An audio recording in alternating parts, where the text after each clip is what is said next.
so much for joining us here at BlockShow. Thank you. And we talked about Connectome. Yeah. Can you tell me what the true definition of Connectome is? Okay. Yes. I think the interface is changing from PC to smartphone and smart speaker, right? And I think the interface will be changed more from now. And I think the more natural interface is really like human. So that's our virtual human agent. It looks like really like human. Right. And have the facial expression and body expression. Right. That's why we can create the relationship with AI. So what's the final aim? What's the end goal? End goal. Yeah. What's the end goal? Yeah. End goal is I think that now this time people very difficult to trust AI.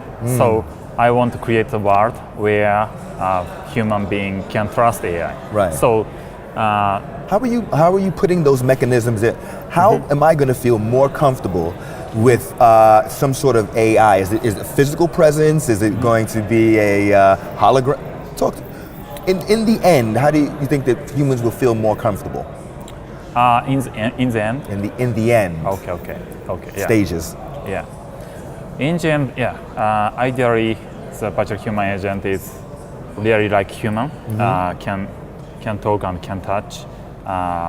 It's really like human is ideal vision. But it is hardware problem, and we have to wait hardware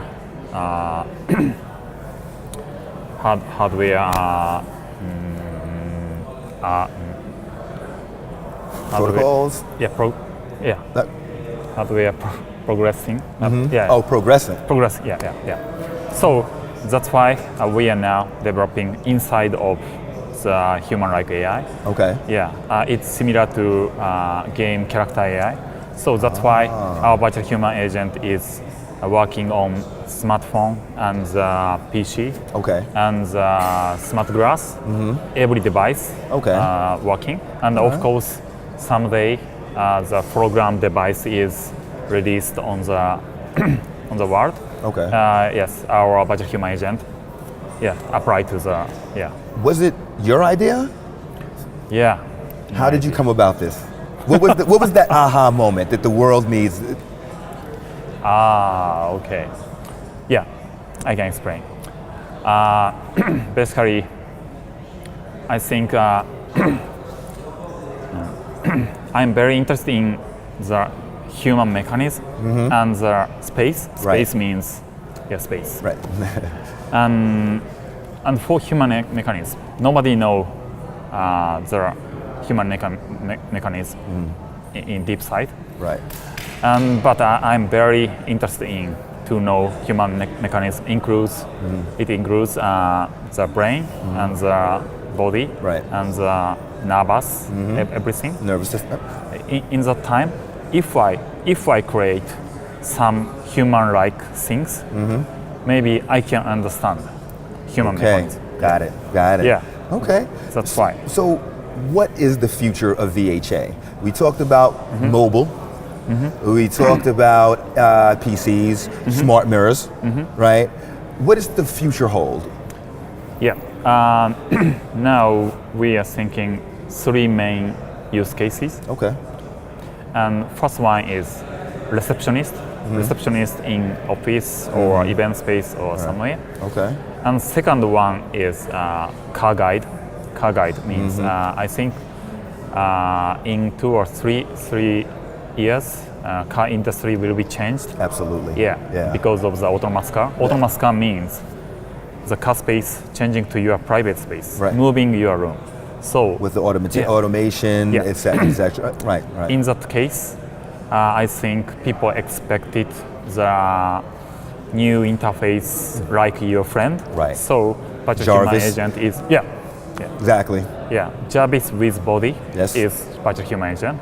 It is working in car space and it is for monitor or glass. Or, For all of our non-Marvel friends, Jarvis is Tony Stark's companion, AI companion. It's like I just realized we're saying Jarvis like it's initial conversation. So yeah, I understand. All right, good. So, what companies would you like to partner with? You talked about inside the cars, auto manufacturers. Have you started to speak about to auto manufacturers? And that, what other industry sectors are you looking to partner with? Yeah. Yes, I think of course the car industry is very huge impact. At the same time, I think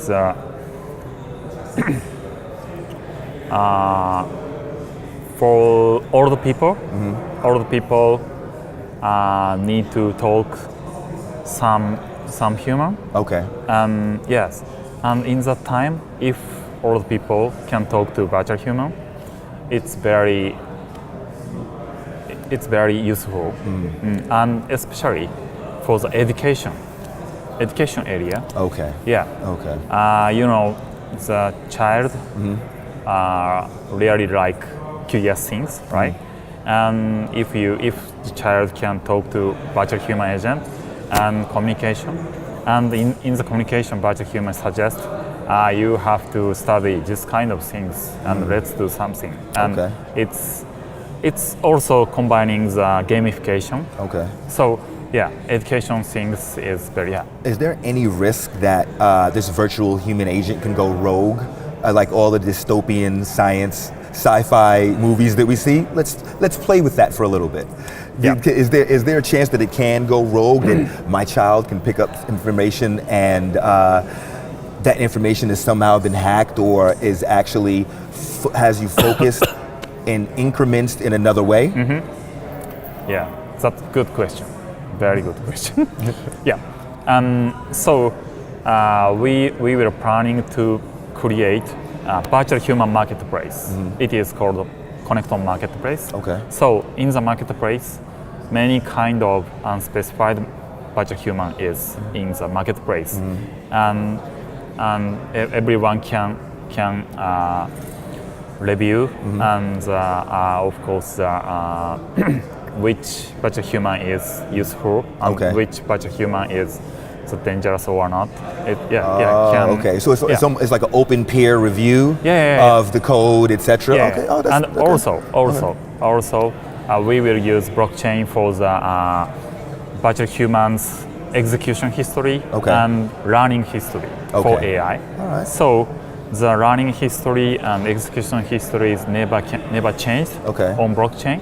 So that's why there are nobody can alter, nobody can change. Now here's the question. What about the AI itself altering and changing and creating its own language that humans can't understand? That's a nice question. Sorry, guys.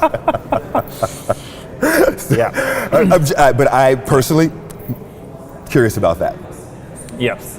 So you mean AI B and try to communicate right. Yeah. We have the human parameters that are set up, and they realize that original protocol, like that. They need their own protocol, their own language to circumvent these inefficiencies of humans. Yeah. And then we've seen it. We've seen the beginning stages of examples to indicate that this could be a challenge further down the line. Just thoughts on mitigating those challenges. Okay. Yeah. Yes, but I think my thinking is little bit different. But I think for the animal, for the fish, for the dog or for the dolphins or some animals, we already never realize they communicate their own protocol. So. It's already. That's pretty. That's a pretty interesting one. That's a pretty interesting one. Now here's the thing. None of them have the power to communicate, and none of them are. They may have the power to communicate between themselves, but they don't have the power to communicate with themselves and they're not smarter than us. Yeah. That's the challenge. The AI is smart, has the potential to become smarter than us and communicate outside of our realm. Yeah. Outside our And realm. that's the challenge that we Yeah. have. Although that analogy I do like, Yeah. and the challenge, but I'm sure that brilliant minds like you and your team will absolutely overcome that. Yeah. My life's counting on it. And thank you so much for joining us. Thank you. All right. Thank you. Thank you very much. All right.